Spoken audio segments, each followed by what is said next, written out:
A história de Narciso Lemos de Almeida é uma daquelas crônicas nordestinas que misturam tragédia, vingança e uma profunda redenção espiritual. É o relato de um homem que percorreu os caminhos do crime por dever de honra, mas terminou sua vida pregando a paz.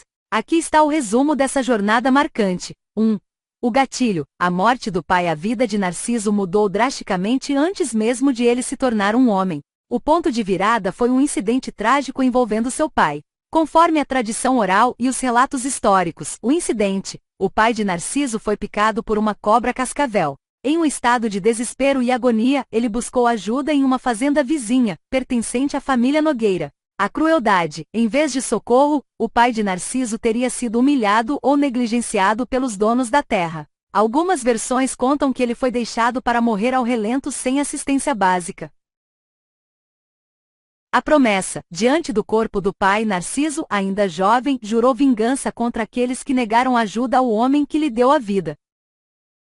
2. A transformação em cangaceiro. Movido pelo olho por olho, Narciso pegou em armas. Ele não entrou para o cangaço por ideologia, mas por vingança familiar, algo muito comum no sertão daquela época. O justiceiro, ele se tornou um dos cangaceiros mais temidos da região, operando principalmente entre a Bahia e Pernambuco. Habilidade. Narciso era conhecido por sua coragem e por ser um exímio atirador. Ele perseguiu seus inimigos com obstinação, cumprindo parte de sua promessa de vingança. Vida no raso. Durante anos ele viveu escondido na Caatinga, fugindo das volantes, a polícia da época, e sobrevivendo sob as leis severas do cangaço. 3. A conversão. Do punhal à Bíblia. A mudança de Narciso é considerada um dos maiores exemplos de conversão no sertão brasileiro. A transição de cangaceiro sanguinário para crente fervoroso não foi apenas uma mudança de hábito, mas de identidade.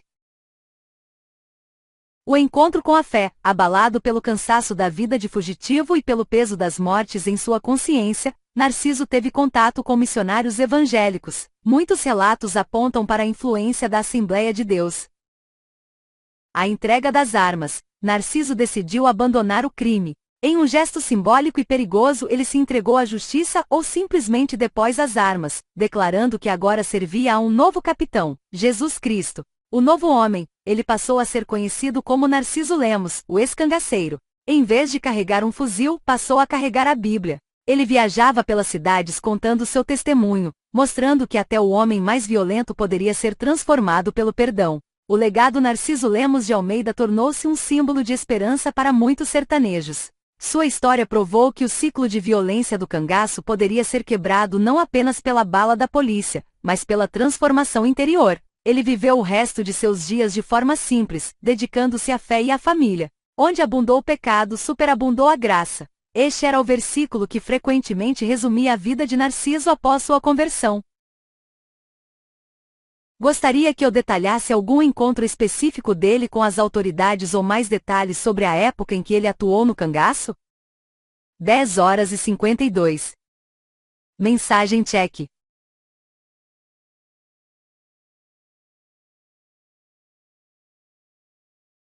Essa cena é um dos momentos mais dramáticos e carregados de tensão na história de Narciso Lemos, pois ilustra o exato ponto de ruptura entre o homem de armas e o homem de fé. Aqui estão os detalhes desse encontro e os motivos que levaram ao crime que assombrou a consciência dele. O crime, a traição na beira do rio antes de sua conversão. Narciso vivia sob a lei da vingança. O homem que ele matou chamava-se Casemiro, ou em algumas variantes da tradição oral, associado à família Nogueira, seus rivais históricos. O porquê do assassinato. Narciso acreditava que aquele homem havia sido responsável direto pela desgraça de sua família ou que havia agido com covardia contra seu pai no episódio da picada de cobra. No código de honra do cangaço, o sangue se lavava com sangue.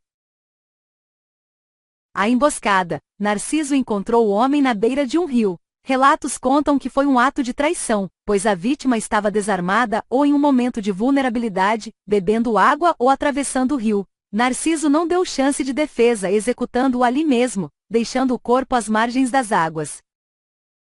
O encontro no altar. O pedido de perdão anos depois, já convertido e pregando a palavra de Deus. Narciso Lemos visitou uma pequena igreja no sertão para dar o seu testemunho de transformação. O que ele não sabia era quem estava na congregação naquele dia. A identificação. Enquanto Narciso contava os pecados de seu passado no púlpito, o altar descrevendo com detalhes as mortes que causou. Uma mulher na plateia começou a chorar convulsivamente. O choque: essa mulher era a filha de Casemiro, o homem que ele havia matado na beira do rio. Ela cresceu órfã, carregando a dor da perda violenta do pai. O confronto espiritual: ao perceber quem ela era, o ambiente da igreja ficou em silêncio absoluto. Para muitos, seria o momento de uma nova tragédia ou de um confronto de ódio.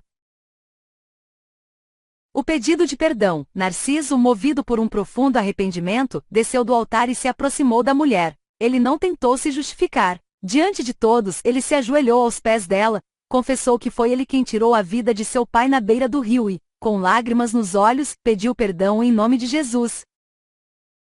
O desfecho. A graça no sertão. A história conta que em um gesto que paralisou a cidade, a mulher, embora ferida pela lembrança, estendeu a mão a Narciso e o perdoou publicamente. O significado: esse evento selou a reputação de Narciso como um verdadeiro convertido. Ele provou que sua mudança não era apenas falar bonito, mas ter a coragem de encarar as vítimas de seu passado e buscar a reconciliação, algo quase impossível na cultura de honra e sangue do sertão antigo. Essa é uma história poderosa de redenção. Você gostaria que eu escrevesse um roteiro narrativo ou um poema no estilo cordel sobre esse encontro no altar para você usar em suas apresentações ou rádio? 11h08. Mensagem check.